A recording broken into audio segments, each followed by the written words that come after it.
It would seem that it's not so much running out of resources that's going to be the problem. It's the fact that the amount of waste we're generating is exceeding the capacity of the natural environment to safely assimilate those wastes. And some of those are, of course, carbon dioxide emissions.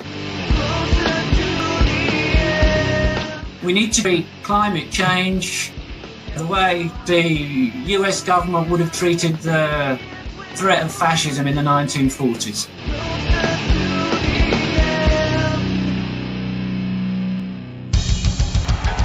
It is that this is not about electing it is about making a political revolution. Taking money from our children, borrowing from China. People are dying. Is the program so critical it's worth borrowing money from China to pay for it? I'll get rid of it. Stop!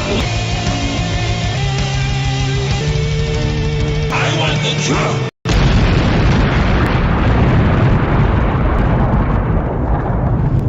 Now let's see if we can avoid apocalypse altogether. Another episode of Macro and Chi, your host, Steve Grumby. All right, everybody. Thank you for joining us here at Real Progressives. I just want to tell you, I have the pleasure of bringing on not one, but two really high-quality gentlemen from down under in Dr. Stephen Hale and Dr. Phil Lawn. We're going to be talking about MMT, Australia, some of the differences, some of the similarities, but mostly about Australia. So without further ado, let me bring on my guests. Welcome, sirs. How are you tonight? Fine, Steve. Good to see you again. So let me start out because most of our audience has had the opportunity to talk with Dr. Hale. Let's start with Dr. Lawn. Phil, how have you been, sir? Oh, pretty good. Yeah, I'm quite well, considering. That wasn't that big a night. This time of the year, we're sort of winding down. It's because it's our summer, and with Christmas sort of coming up, yeah, everyone sort of lets their hair down. He has been crisscrossing the world since we saw you in Kansas City. Everybody should look up. Phil did a press conference at the climate change conference in Bonn in Germany, which is online somewhere. People want to look that up and see what Phil had to say about climate change, about his book on climate change. You've been to Singapore as well, haven't you? Teaching? Oh, yeah, just teaching. Yeah. Yes. And so forth. Yeah.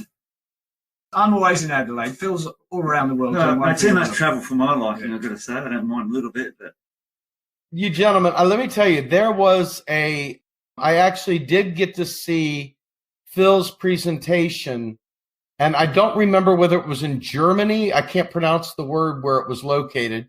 Wouldn't have been Bonn. I thought there was a longer name associated with it, but it was at a conference, and I did get to see, in fact, Stephen, I think you posted it up for us to see, and we shared it as well. But it was quite intense, about climate change, and maybe this is a good place as any to just dive in. Can you tell us a little bit about that presentation? I gave two. I can't remember them now. The first one, I think I just pointed out that we've got no chance whatsoever of meeting our climate change goals. I guess I better point something out to start with. I'm a modern monetary theorist, but I'm also an ecological economist. And ecological economists do not believe that the economy can continue to grow forever. And in fact, growth beyond a certain point is undesirable. And of course, one of the things about growth is that the more the economy grows, the more resources are required to produce the goods that we use to stock the economy. And of course, that means more waste that's generated. And I wrote a book where I did a simulation exercise and showed that if gross world product, so that's GDP at the global level, if that grows at the rate that they believe it is likely to, or the average rate per year to the end of the century, I worked out that we've got absolutely no chance of meeting globally the climate change goals, and therefore we can look forward to, well, we won't be around, I suppose, a planet that's about 3 or 4 degrees warmer by the end of the century, at least. I'm not a climatologist. I'm only going by what the climatologists say, but there's virtually no way we're going to meet those climate change goals. And we have to start cutting greenhouse gas emissions globally quite radically. And it's interesting, there was a summit, climate change summit in Paris, and this year global greenhouse gas emissions will be the highest ever for a year. So when they should be falling, and they promised they would start falling after the 2015 Paris conference, they're in fact on the rise. It's not a good sign. So I talked about that, the fact that the Paris Agreement, which superseded the Kyoto Protocol, well, there's all these targets that have been set. They're not ambitious enough, but we're not going to meet those targets. And I sort of explained why that I didn't think that would be the case. And the evidence revealed at this particular climate change summit tends to support that view. So that's a bit of a concern. So that was my first presentation. I think the second one, I got to present something that someone wanted me to present. There's an ecological economist called Herman Daly who's got these 10 sort of policy goals to move towards a so-called steady state economy. If you're not familiar with what a steady state economy is, it's a non-growing economy, but it doesn't mean that it's not an economy that can't be improving. So the best way to think of a steady state economy is to think of a person. You grow for a certain period of your life till you're about age 20 and you stop growing, but that doesn't mean you stop developing as a person. So a steady state economy is one where you increase the scale of the economy up to what the natural environment can sustain, and then you focus on qualitatively improving what forms part of the economy. So you improve the quality of goods and the way you go about maintaining those goods and so forth. So that's what ecological economists tend to prescribe, and Herman Daly is probably the best known ecological economist. He's got these 10 policy goals, and this fellow wanted me to go through them. In fact, I avoided one because I don't agree with one of them, and that's the 100% money goal. I specifically said to him, I don't want to talk about that one there. Didn't say I didn't agree with it, but I just said, of the 10, I can probably only get through 4 or 5, so I handpicked the 4 or 5 that I thought were most relevant. Genius. All right, so let me ask you a question, because obviously one of the things that's important to progressive movement is the environment. And, you know, most people, they can't get past the idea of the basics. I mean, they know, oh my God, fossil fuels, and then some of the buzzwords. But, you know, when I hear people talk about eco-socialism and other adjacent belief systems that can leverage an understanding of MMT, you know, I oftentimes hear people speak in terms that are quite foreign to what an average person that might be interested in getting involved or might be interested in seeking candidates that can achieve those goals.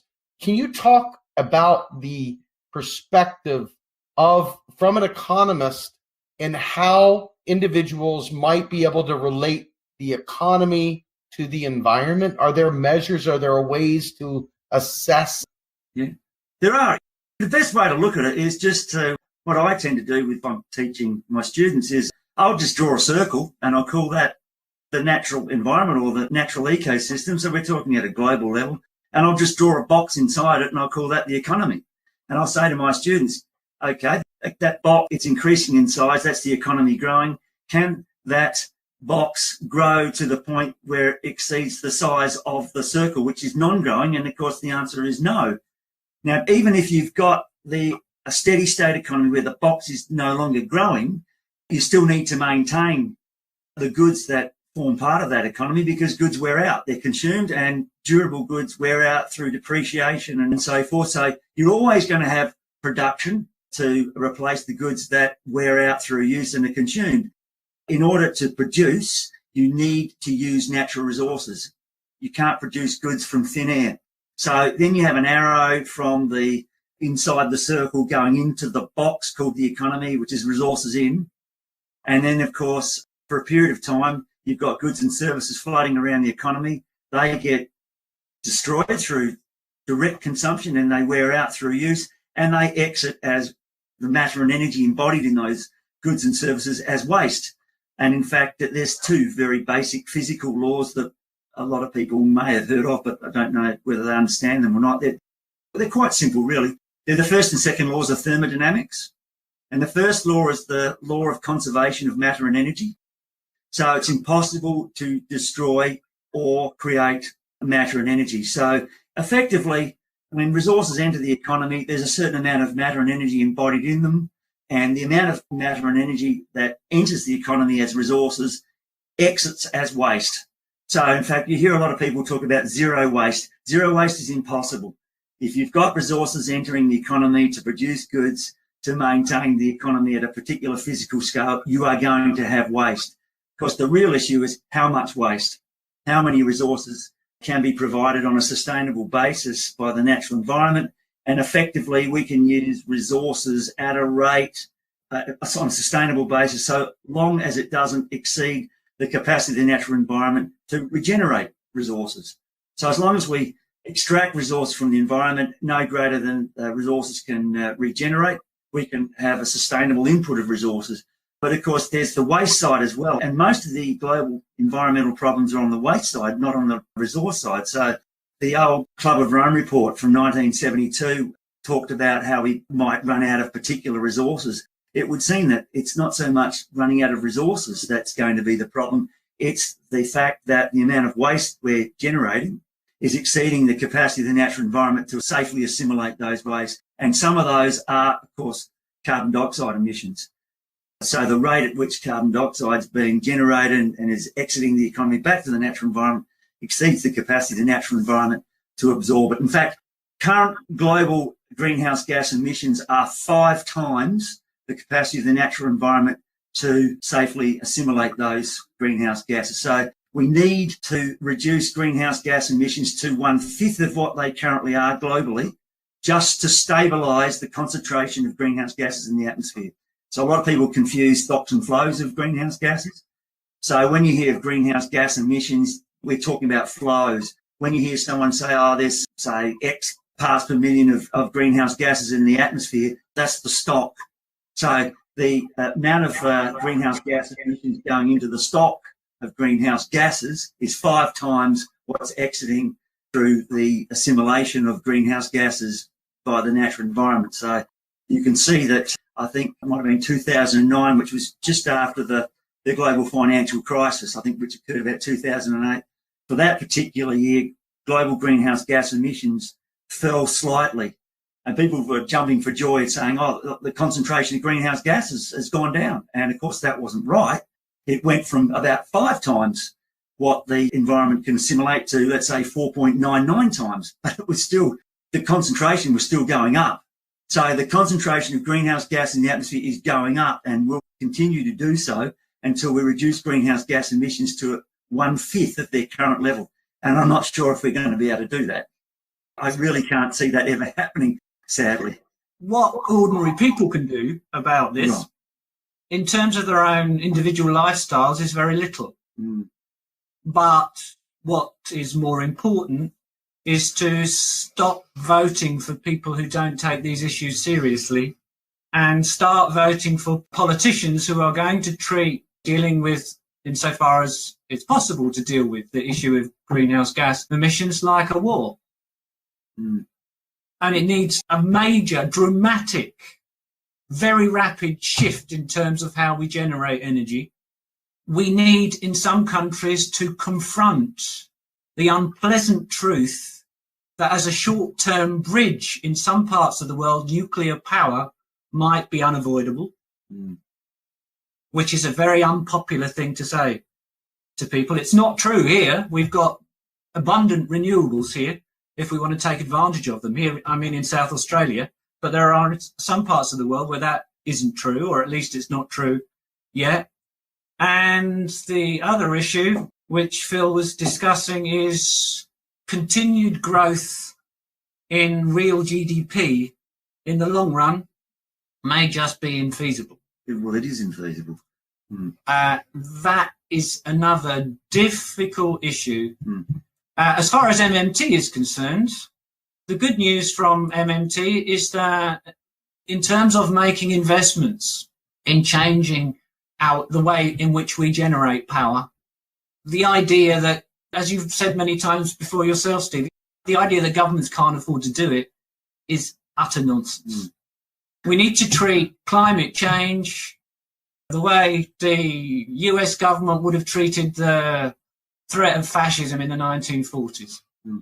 That's one of the things I said in my presentation. Climate change is not a separate problem in itself. It is a symptom of a larger problem, and that, as far as I'm concerned, you can, when you're talking about biodiversity loss, deforestation, desertification, in my opinion, even tensions between countries, I think even international peace is likely to be jeopardised by this belief that economies have to keep growing. They can't and they shouldn't. And of course, that issue was raised at the MMT conference. Someone pointed out that, because it was mentioned that, one of the things that central government should do is spend more to grow the GDP to eliminate unemployment. And then someone mentioned that, well, what does that mean from an ecological point of view? And there was a lot of avoiding of that particular issue. I'm one of these who believes that modern monetary theory, if it does anything, it indicates to us that if, in order to meet a range of goals, economic, social and environmental goals, it requires the central government to deficit spend, then the central government should deficit spend, and it can do that forever. But I think GDP growth, it has to be remembered, is not an end in itself. It is a means to an end. GDP is a means to an end. And I'm one of those who does not believe that you have to necessarily grow GDP to achieve full employment. Is there enough GDP being generated in the USA to have full employment? And your answer is probably yes, of course there is. So that then raises the issue, well, why isn't there full employment? Well, it's got a lot to do with the way GDP is distributed within the USA through work. And I can't see why the USA needs to grow its GDP in order to have full employment.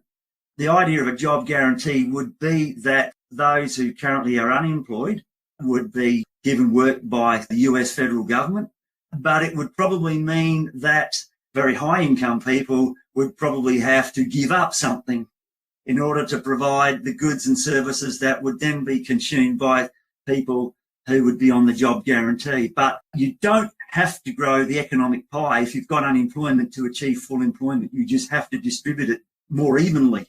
And I think the distribution issue is an important one. In fact, in a world where we're running into all these environmental problems, distribution is the key. It really, and of course, using resources more efficiently, that's also fairly important. But of course, unemployment is a problem, but I don't see it as an economic problem. I actually think it's an ethical problem.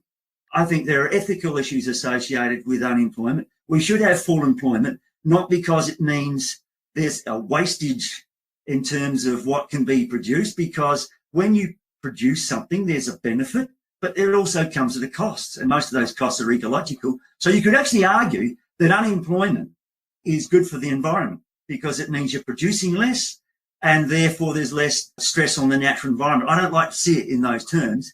I think that, yes, we should be perhaps reducing our impact on the natural environment by being careful about how much we produce, but that doesn't mean that's an excuse for unemployment. We can still have full employment without having to grow the economy. And in fact, I see the job guarantee as a policy instrument that can redistribute income through work. Instead of having a basic income guarantee, I don't know if that's discussed much on your program, where you just give money to people, where you give them money through work so that you're able to redistribute income in a way that doesn't affect the incentive structure they have in a market economy. I don't know if that all makes sense or not. So I'm speaking here not just from a modern monetary theory perspective, but as an ecological economist. Would I sound pretentious if I said that I'm probably one of about a handful of people in the world who are bringing ecological economics and modern monetary theory You wouldn't. I could name them all, and they'd go on one hand, really. Fadel and Matt Forstater and Phil. When talking about developing nations and looking at what we have, the opportunity for folks like Fidel who work with developing nations and demonstrate the job guarantee in places that don't have, all the bells and whistles that the United States has amassed over the years, you start to realize that so much of not just national, boundary-based economics, but global economics and distribution, and not distribution of pieces of paper, but distribution of real resources. I think that right there, but this is one of those things that really is probably the most important aspect to being a good global citizen and leveraging economics in such a way that we all prosper, a shared prosperity globally, not just within our little boundaries. Can you try and talk to that for me a moment? Well, I think we've just reached a point in history where we cannot make people better off by growing the gross world product. That doesn't mean that GDP in certain countries can't increase, but it may mean that GDP in countries like the USA and Australia on a per capita basis will have to fall, have to decline. But Steve can probably talk a bit more about this. Steve's sort of been doing some work on happiness, life satisfaction, and increase in GDP. And once per capita GDP reaches a certain level, additional increases in per capita GDP seem to do nothing to improve the well-being of people whatsoever. There are problems with measures of subjective well-being, but as far as we can tell, once you get to about the standard of living, well, that's the wrong term. Once you get to about the level of GDP per person of Spain or Portugal, there's very little sign of any positive relationship between gross domestic product per person and how satisfied people are with life beyond that. Moreover, there's no sign that people have got happier in the US over the last 30, 40, 50 years as income has risen. And a lot of the feeling of improved well-being that people, once their income is at a high enough level, might derive from an increase in income is about comparing themselves with others, or it's about comparing the income they have now with what they had in the recent past and taking income as an indicator of how well you've done in life, rather than in terms of people feeling happier when they're consuming a greater quantity of goods and services. To go back to something Phil was talking about earlier, I'm an agnostic about growth in real GDP, although I think what Phil has to say is very important and that it's not being addressed. At least nobody has proved to my satisfaction that it will be possible to continue to increase real GDP per person in the future indefinitely, the way we measure real GDP. Now, what that then means, if we're going to have full employment, which there's a great deal of evidence relating to subjective well-being that tells us that full employment is important, that unemployment has a very major and long-lasting impact on subjective well-being in all sorts of ways, on people's mental health and their physical health too. All those things are important. If we're going to deliver full employment, and if we're not going to attempt to do that in the traditional way, which is to grow the economy as quickly as possible until it mops up all those unemployed workers, then that's going to mean that although, well, I've said this before, we don't need rich people's money to pay for things. The government does not need tax money from rich people to pay for things. It's the government's money. Of course, one role of taxation, as we've said, is to limit total spending in the economy to the productive capacity of the economy. It's also got to limit total spending over time to the ecological capacity of the economy. But we do need to tax people, or we do need to tax rich people, or we need to find other ways of limiting the real resources that people with very high levels of income have. And there's an ecological argument for that. There's a power-based argument for that. Rich people, especially in countries like the US, and perhaps to a slightly lesser extent in Australia, have too much wealth, and as a consequence of that are able to pervert the political process or divert the political process in their direction to defend their own interests. We have to end that. But we also have to limit the wealth of the most wealthy in our communities, because they're in a position to consume too many real resources. That's where I was going to go with, because as you look, you hear people just say, oh, you just hate the rich. You just hate the rich.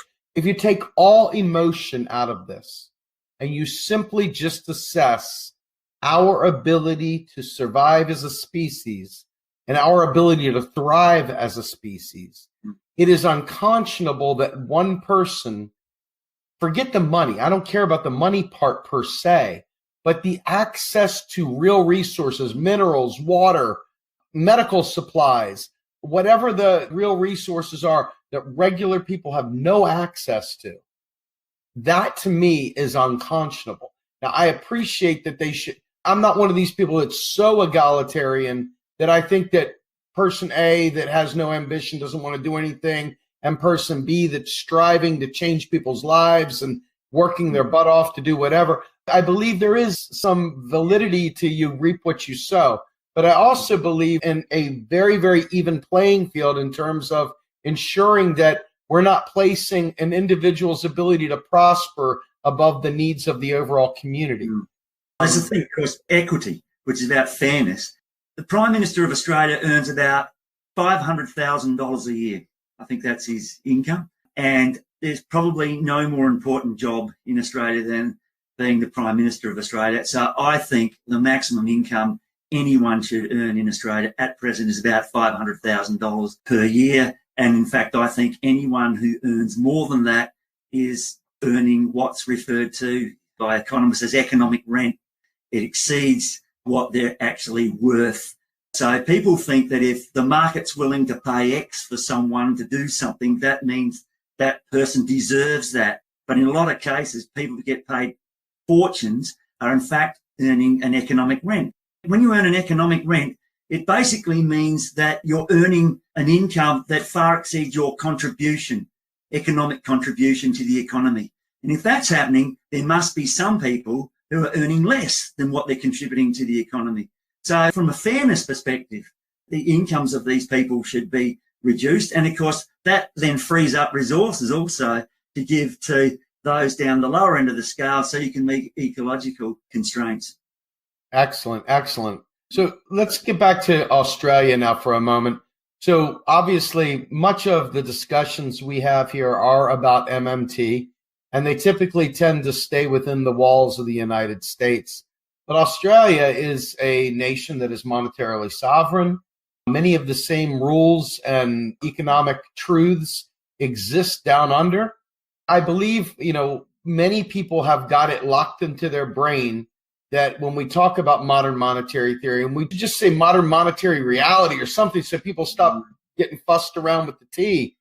But the reality is that the same concept of a sovereign, free-floating fiat currency that is in the United States exists in Australia. Perhaps some different man-made rules that control this and that, but largely the same exact parameters. Can you talk to us a little bit about the Australian economy? What makes it unique and what makes it the same? What makes it unique and what makes it the same? Well, Australia is a more resource-based economy. Well, obviously the US is a much bigger economy than Australia and a more complex economy than Australia. In terms of Australia's exports, we export a lot of resources, iron ore, coal, and others to China, India, many other manufacturing countries around the world. But in terms of the financial balances, we're in quite a similar position to the US. Australia has run a deficit with the rest of the world, what's sometimes called a current account deficit, every year since about 1974. So just as the rest of the world wants to net lend to the US or net save in US dollars, the same thing is true for Australia and Australian dollars. So all that stuff you hear people talking about with respect to the US, about the petrodollar. And the US is in a unique position because its currency is used to value resources around the world, or is the central currency as far as the global foreign exchange market is concerned. All that's true of the US dollar.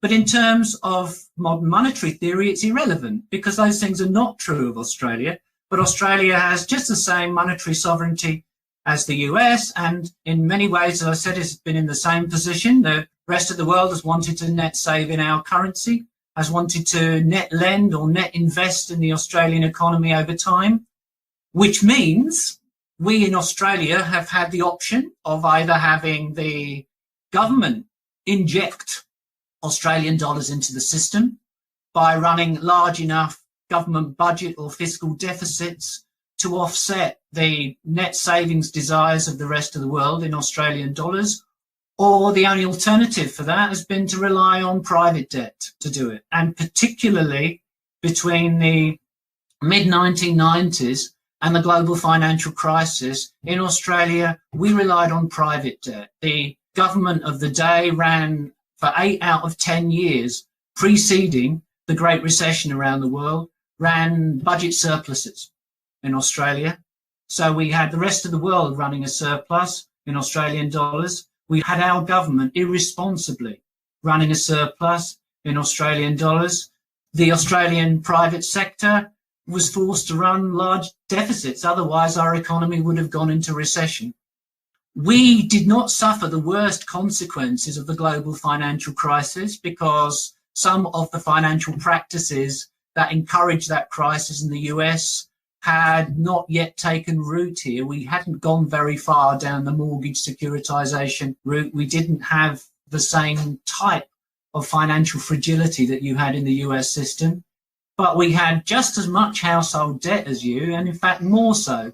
And had the government that we had at the time, it was a Labour government, not run a significant fiscal deficit deliberately in order to support our economy here, when the financial crisis spread from the US in 2008 or 2009, we would have had a prolonged and severe recession here. Fortunately, the government at the time, albeit temporarily, was wise enough to run a big enough fiscal deficit to keep Australia out of recession at the time. But a negative consequence of that is that whereas in other countries around the world, household debt fell following the financial crisis, partly because of defaults, but also partly because people being more cautious. In Australia, the government didn't run a big enough fiscal deficit for long enough to allow that to happen. And because we didn't have a major financial crisis here at the time, household debt in Australia is still at record levels now. So we have now in Australia, in many ways, a more fragile financial system than we had in 2005 or 2006. It would take a minor recession in Australia to trigger a property market crash here because we didn't learn the lessons of 2008 because we didn't suffer the consequences of 2008. But yes, we have the same monetary sovereignty you have, in some ways even a bit more. For a few years, the government did stupidly introduce a US-style debt ceiling here, but they've scrapped it again. There is no debt ceiling here. And whereas in the early 1980s, an informal arrangement was made between our government and our central bank, that the central bank in Australia, the Reserve Bank, doesn't just allow the government to net spend. It doesn't allow the government to run large overdrafts. In Australia, unlike in the US, there's no legislation behind that.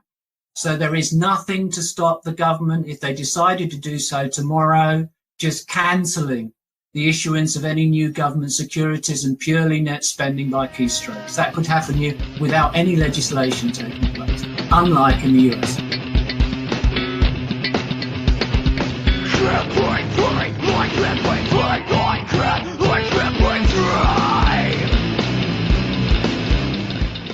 You are listening to Macro and Cheese, a podcast brought to you by Real Progressives, a non-profit organization dedicated to teaching the masses about MMT, or modern monetary theory. Please help our efforts and become a monthly donor at PayPal or Patreon. Like and follow our pages on Facebook and YouTube, and follow us on Periscope, Twitter, and Instagram.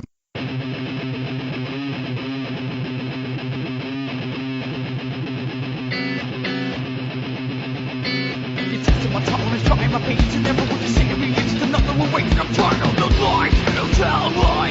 Lies you tell me.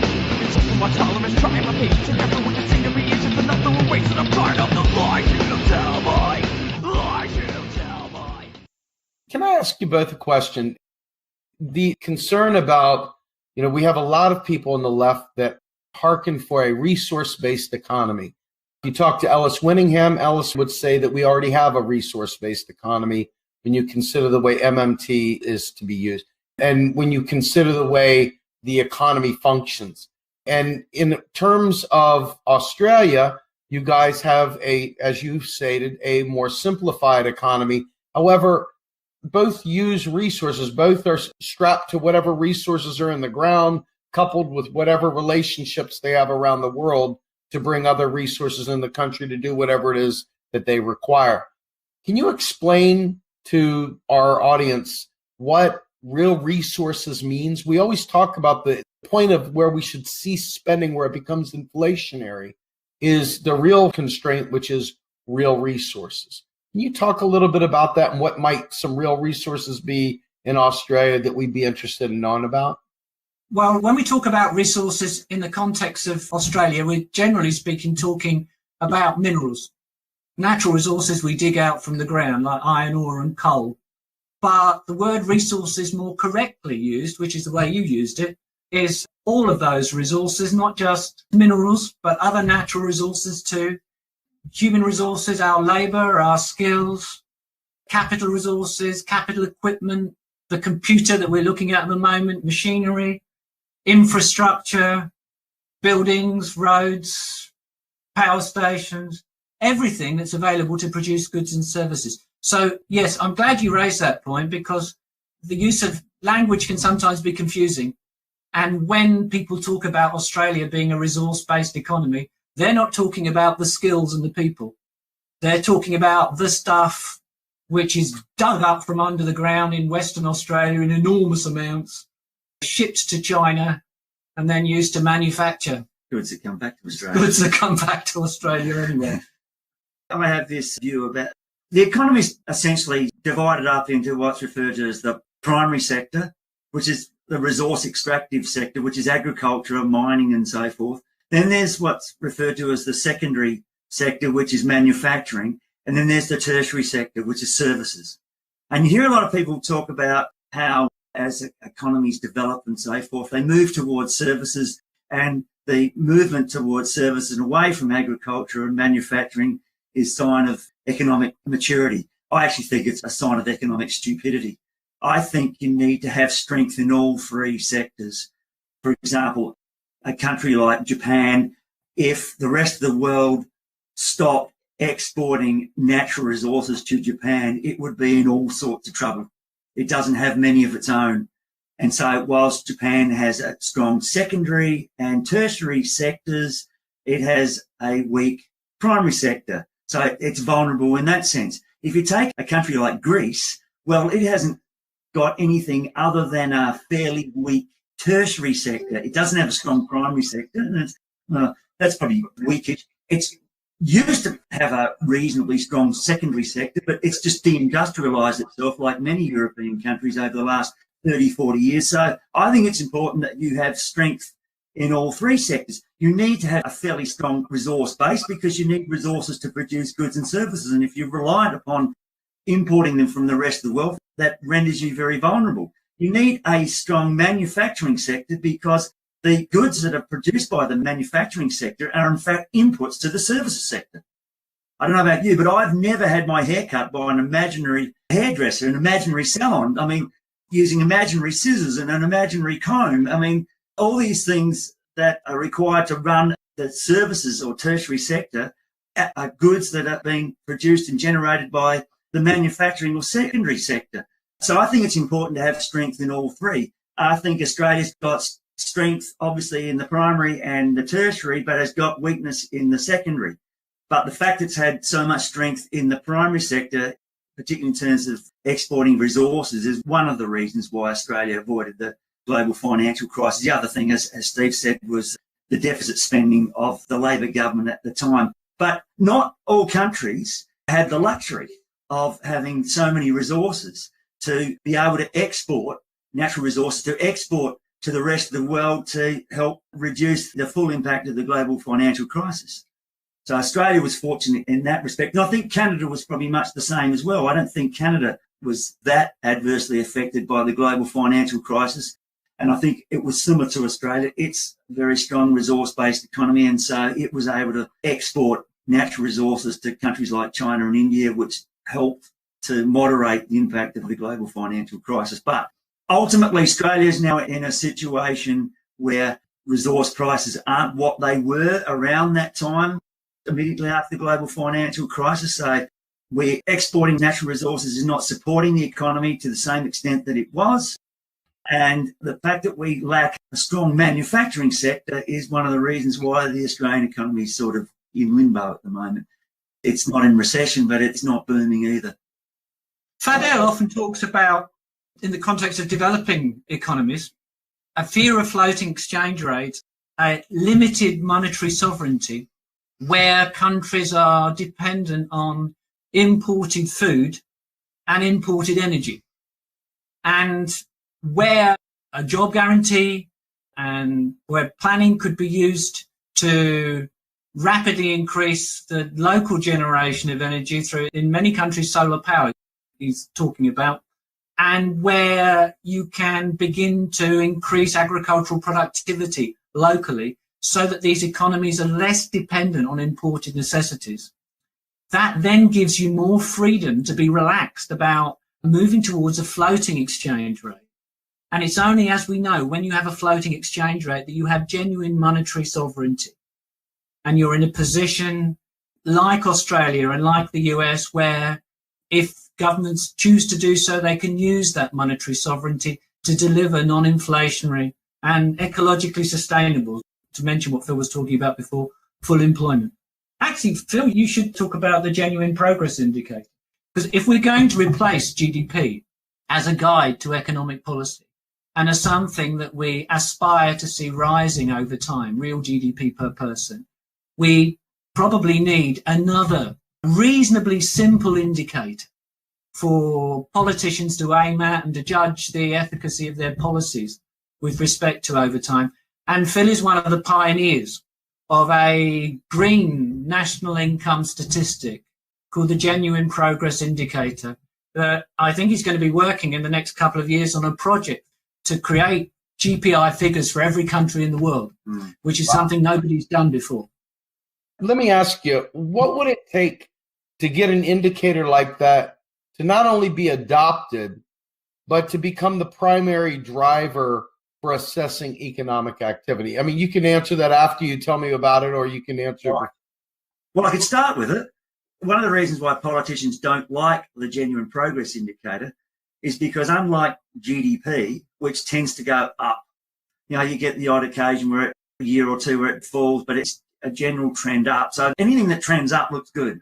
The Genuine Progress Indicator for many developed countries has been going nowhere for about the last 20 or 30 years. So it looks like a bad news indicator. So politicians don't want to push up something on a screen that goes up for a period of time and then goes nowhere. They'd rather put up something that continues to go up. So that's why they like GDP, and they're a bit hesitant to use the GPI. But the Genuine Progress Indicator is an indicator that takes account of economic, social, and environmental benefits and costs. And it treats benefits as positives and it treats costs as negatives. So you add up the benefits and you add up the costs and you subtract the cost from the benefits. So the GPI is a measure of net benefit of economic activity. Unlike GDP, which adds up everything, whether it's a benefit or a cost. So a good example was at the state or provincial level, GDP is referred to as gross state product.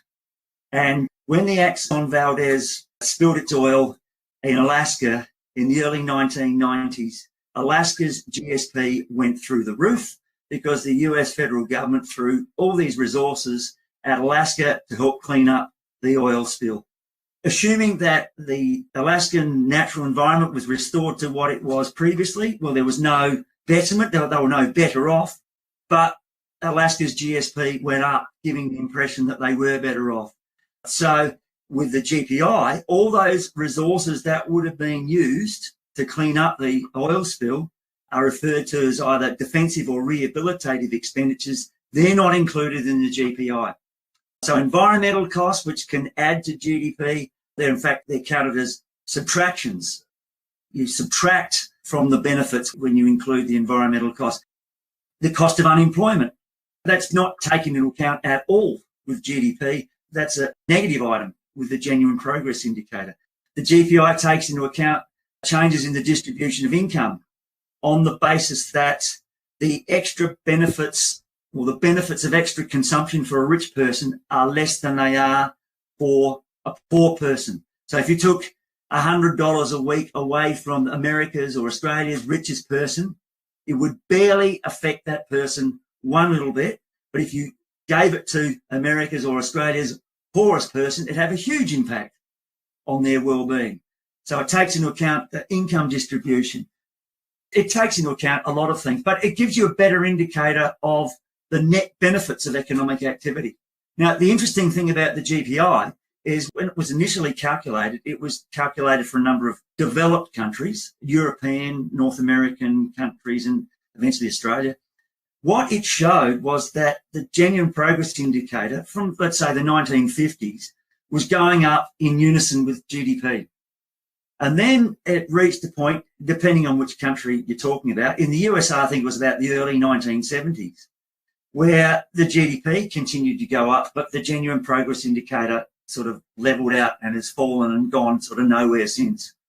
So as we were talking about before, the increase in GDP doesn't seem to be adding to people's well-being, life satisfaction, but increased GDP puts additional stress on the natural environment. So environmental costs are going up. So economic benefits aren't going up that much, but environmental costs are going up considerably. So the costs of GDP growth are going up faster than the economic benefits, meaning the net benefits are falling. So it gives you a much better indication of what's happening in terms of the net benefits of economic activity, which GDP does not at all. Let me counter that slightly, and not counter it like as in disagree, but add something to that.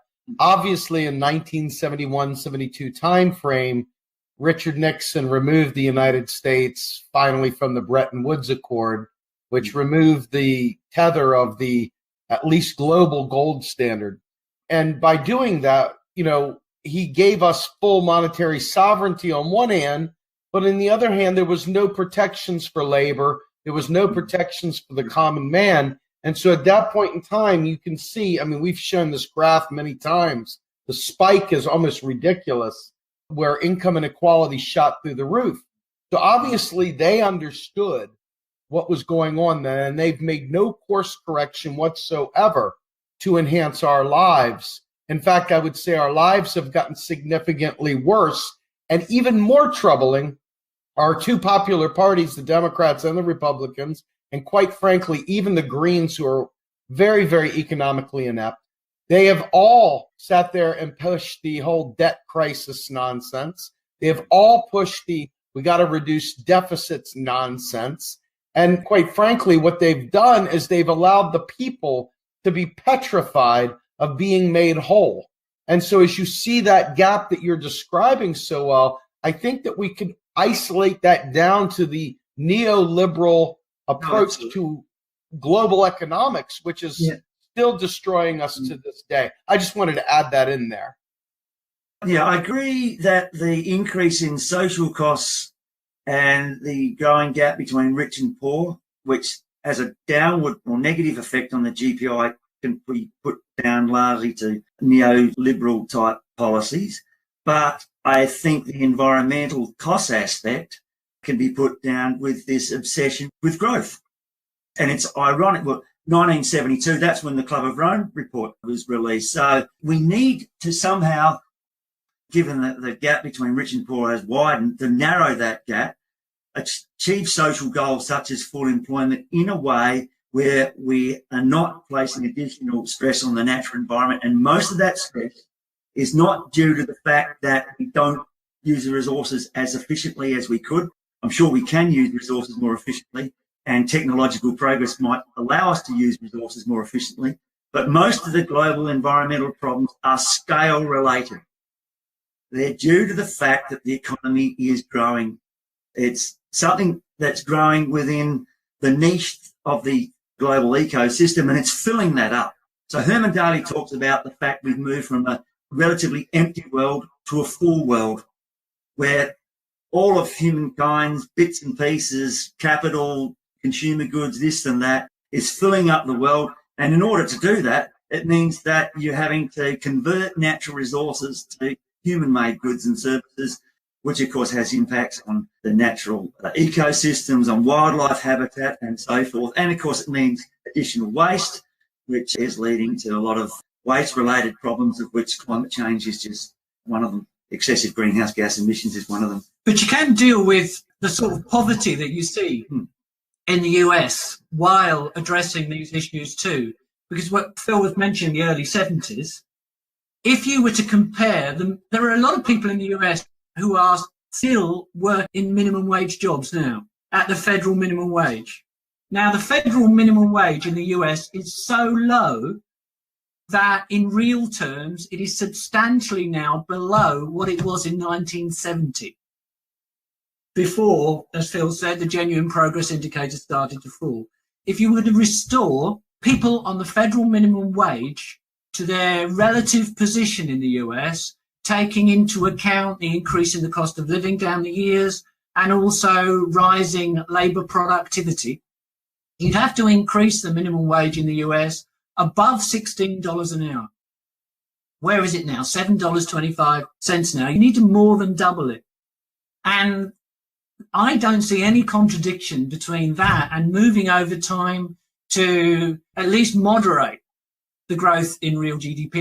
I said before, I'm an agnostic.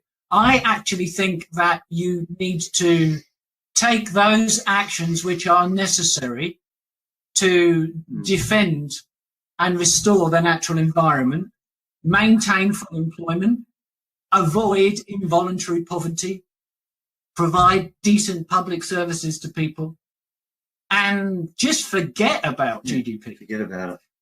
Just like we say when we do MMT, the fiscal balance should be whatever it needs to be to meet society's goals. Gross domestic product should be whatever it needs to be to meet society's goals. If you're not destroying the ecosystem and GDP happens to be increasing, fine. But GDP, as Phil was saying before, is not an end in itself. It's a means to an end. And that's where I think the genuine progress indicator, which Phil didn't say this, but it takes consumer spending, what is supposed to be the benefit of goods and services being produced anyway, so that people can consume them. It takes consumer spending, but then he adjusts, or not just Phil, people that calculate the GPI adjust consumer spending for, I think, about 15 social and economic and environmental costs and benefits to come up with this statistic. One thing that's included, because a lot of people who aren't particularly happy with the GPI, they say, oh, look, you've designed this thing that is deliberately designed to create a negative result. Well, in fact, what the GPI includes that GDP doesn't include is unpaid household and volunteer work, which is enormous. So it has an enormous beneficial impact on the GPI, which is not included in the GDP.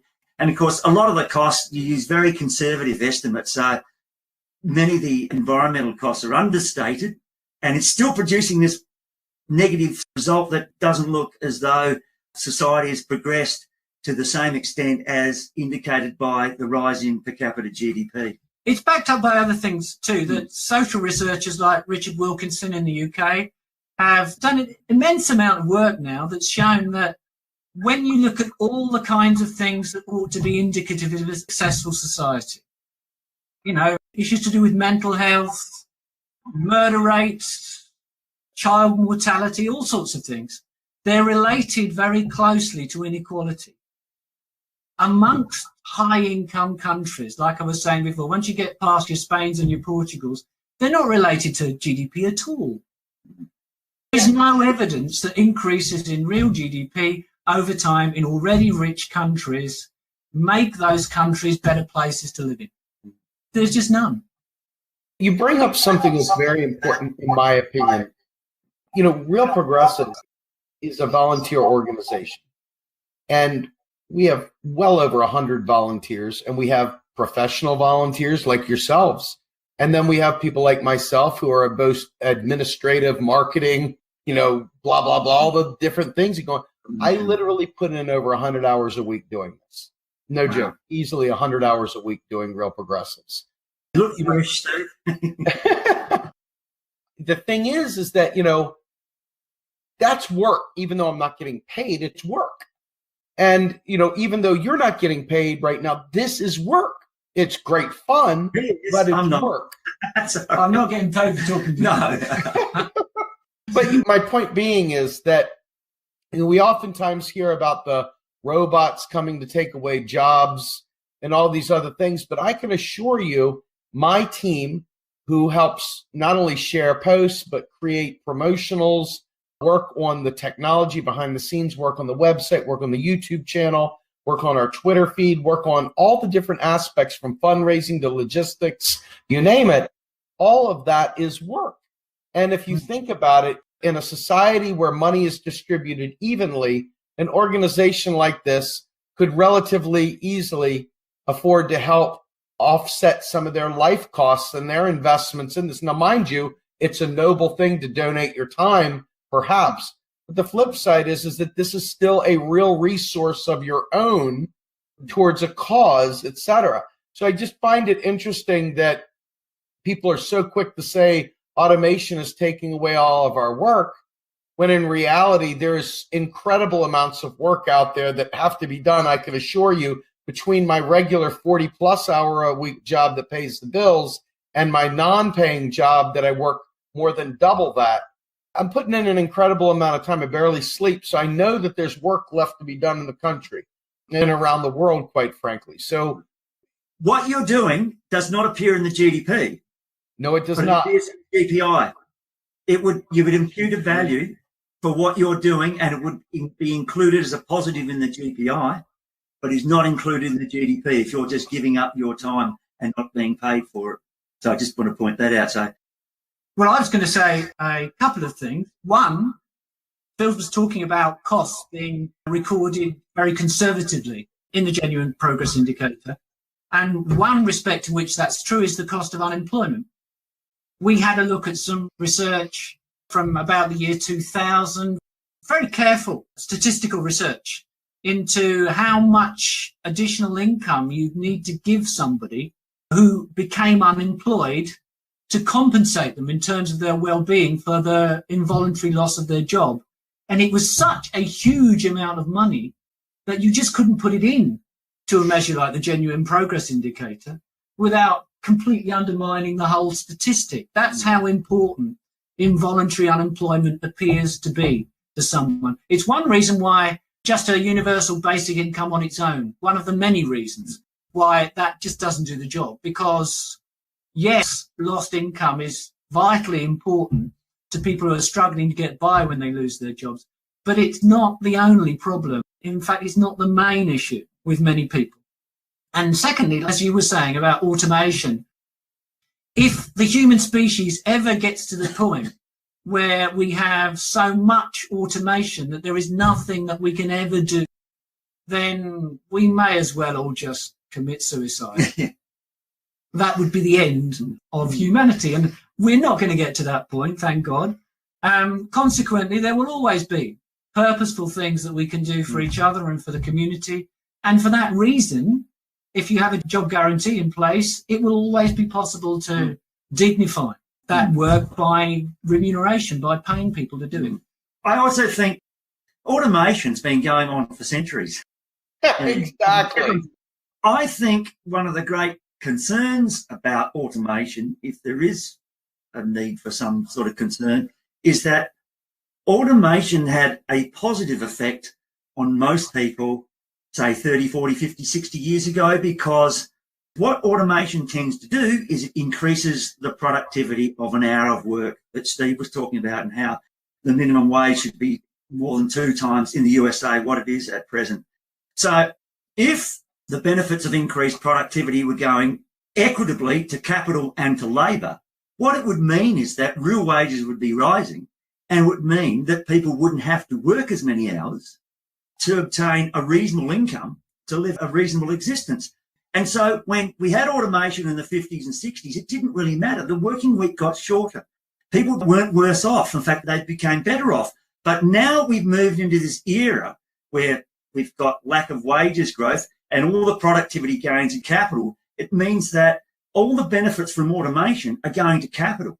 And those who are fortunate enough to have a job, their wages haven't been going up. And of course, a lot of people don't have a job. So that's my greatest concern of automation. If we had a system in place where the benefits of productivity improvements from automation were equitably shared between capital and labour, it wouldn't be a problem. And in fact, people would be able to do what economists talked about 50 to 100 years ago when they said we'd all be working 15 hours a week, which would give most people the minimum amount of hours they need to feel as though they're doing something purposeful. Do you know what undermines that a bit, though? What undermines that a bit is that there is no evidence of all this automation. When you look at productivity per hour worked, it's not rising rapidly. It's rising more slowly than it's been rising for years. If we had all this automation that was supposedly transforming the workplace, where people weren't working anymore because everything was being done by automation, then output per hour of labour would be skyrocketing, and it isn't. There is one thing that Americans are not aware of that I should point out. Many Americans are not aware of. Phil was talking about people working fewer hours a week. Americans work longer hours than virtually anybody else in the world. Longer hours than all the Europeans, including the Germans. Longer hours, I think, even than the Japanese. Longer hours than the Australians. Americans are not working less and less time because automation is coming along. Americans, because people at the bottom are not enjoying the benefits of rising income and relating to what productivity growth has happened, and in fact are being pushed into lower and lower productivity jobs very often. They're working longer and longer hours. The very people pushing basic income narratives are these individuals who are libertarian, who have a different bend in life. I mean, if you go back to Milton Friedman and his negative income tax rate and his idea of a basic income being the only thing wrong with capitalism is we need more of it. And here we have a situation where libertarians like the Koch brothers, who would love to dismantle any social safety net around the world, are actively pushing this narrative of automation and all these other things so that the left, ironically, is buying this. It's a Trojan horse to remove the social safety nets. And quite frankly, it disgusts me. But that's a story for another time. I want to thank both of you gentlemen for your time. Dr. Long, thank you so much for coming. I would love to have you guys back on. I love having the pairing of you guys, but I understand your time is precious. But I would love to have you back anytime, all the time, whenever. You guys are great. Yeah. Well, we spend a lot of time in Steve's office just having these chats about these things anyway. So good to have a third person involved. Well, I appreciate you allowing me to crash your conversation. You guys are wonderful. I love you like brothers, and thank you so much for giving us of your time. Without further ado, I bid you adieu. Thanks, Steve. Thanks very much. All right. See ya.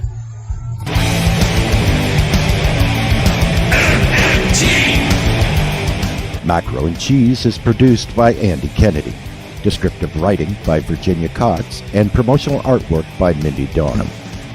Macro and Cheese is publicly funded by our Real Progressive Patreon account. If you would like to donate to Macro and Cheese, please visit patreon.com/realprogressive.